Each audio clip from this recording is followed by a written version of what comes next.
नमस्कार। राजनीतिक खबरों के सबसे दिलचस्प ठिकाने में मैं रूपेश मिश्रा आप सभी का स्वागत करता हूं। सूबे में 3 सीटों पर होने वाले उपचुनाव का सियासी दंगल आज खत्म हो गया। वोटिंग प्रक्रिया आज संपन्न हो गई और जो प्रत्याशी हैं उनके भाग्य का फैसला ईवीएम में कैद हो गया है। सबसे पहले तो आपको बता दें, आज सुबह से लेके शाम 6 बजे तक वोटिंग हुई और इस वोटिंग की जो सबसे खास बात रही वो ये थी कि 5 से 6 बजे का जो वक्त था वो कोरोना संक्रमित मरीजों के लिए, जो संक्रमित है, जो कोरोना की चपेट में है, वो भी मतदान कर सकते हैं। ये व्यवस्थाएं की गई थी। इससे पहले जो भी वोट मतदान प्रक्रिया में हिस्सा लेने के लिए मतदाता जा रहे थे, वहां पर भी जो कोरोना प्रोटोकॉल है उसका ध्यान रखा गया। जो भी मतदाता जा रहे थे उनको ग्लव्स की व्यवस्था की गई, उनके लिए उनको सैनिटाइजर की व्यवस्था की गई। यानी कहा जा सकता है कि जैसी मौजूदा परिस्थितियां चल रही हैं उस परिस्थिति में कोविड प्रोटोकॉल फॉलो करने की कोशिश करवाई गई। अब आपके लिए जानना बेहद जरूरी है कि आखिर जो मतदान का प्रतिशत रहा वो क्या रहा। तो आपको बता दें कि जो कुल मतदान का प्रतिशत था वो तकरीबन 55% के आसपास रहा। वहीं यदि मैं विधानसभा वार आपको बताऊं तो सुजानगढ़ में तकरीबन 52.73% मतदान पड़ा। वहीं यदि मैं राजसमंद की बात करूं तो तकरीबन 57% के आसपास मतदान रहा। वहीं यदि सहाड़ा की बात की जाए तो सहाड़ा में 54% के आसपास मतदान पड़ा। आपको बता दें कि राजसमंद में अच्छी वोटिंग हुई है। राजसमंद में जो मतदान का प्रतिशत है वो सबसे ज्यादा है। अब दोस्तों, एक बात आप लोगों को यह जानना बेहद जरूरी है कि यह चुनाव इसलिए भी बेहद अहम है क्योंकि यह उपचुनाव है, 3 सीटों पर हो रहे हैं और कांग्रेस पार्टी के लिए प्रतिष्ठा का प्रश्न है। मुख्यमंत्री गहलोत के लिए यह अग्नि परीक्षा है क्योंकि यदि किसी भी प्रदेश में उपचुनाव होते हैं तो कहा जाता है कि वो सरकार का रिपोर्ट कार्ड तैयार करते हैं।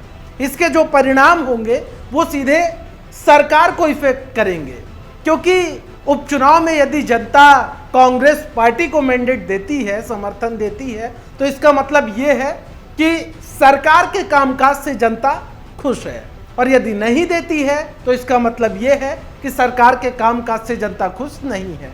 यानी सीधे तौर पर गहलोत सरकार पर प्रश्न चिन्ह खड़े होंगे, फिर चाहे वो परिणाम जैसा भी हो, अच्छा हो या बुरा हो। वही बात भारतीय जनता पार्टी की करें तो भारतीय जनता पार्टी के लिए भी ये इसलिए बेहद जरूरी है क्योंकि भारतीय जनता पार्टी में गुटबाजी जैसी स्थिति बनी हुई है।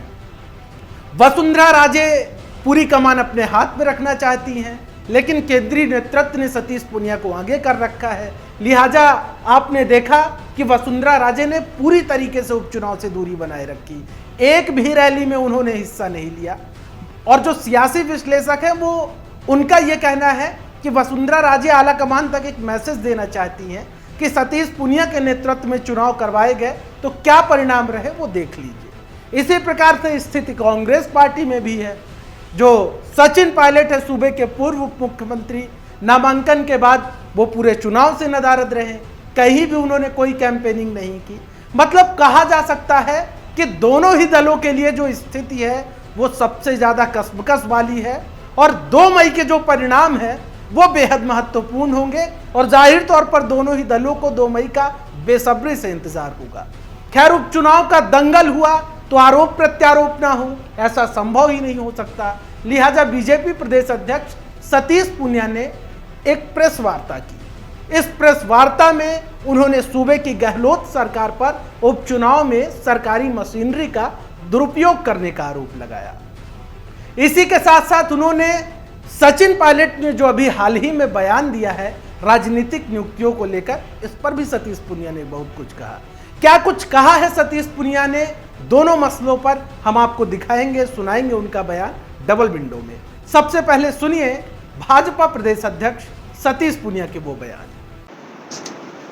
सरकारी मशीनरी जिस तरीके से चुनाव लड़ रही है, कांग्रेस नहीं लड़ रही, लेकिन भारतीय जनता पार्टी के कार्यकर्ताओं का मैं अभिनंदन करूंगा कि उन्होंने बहुत ही परिश्रम के साथ में इस सरकारी मशीनरी से युद्ध लड़ने का काम किया है।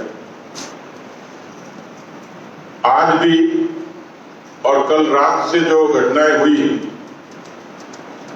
उन घटनाओं से ये पूरे तरीके से साबित हो गया कि सरकार की नीयत में बहुत पहले से खोट थी।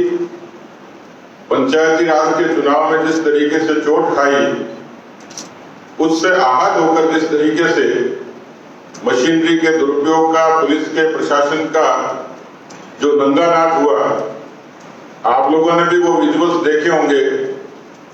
इस राजसमंद की सांसद ने इससे पहले भी कहा था कि उनको भयभीत करने का प्रयास किया जा रहा है, और ऐसी कमजोर सरकार अपने बोझ से कभी भी गिर सकती है। खासतौर पर इन चुनाव में कांग्रेस पार्टी की जो दुर्दशा दिखती है, वो भी कांग्रेस की हार से आगे बढ़ के उसके गिरने का कारण बनेगी। तो सुना आपने किस प्रकार से उपचुनाव का जो रण है, मतलब मतदान प्रक्रिया संपन्न होने तक भी वार पलटवार, आरोप प्रत्यारोप का दौर चलता रहा।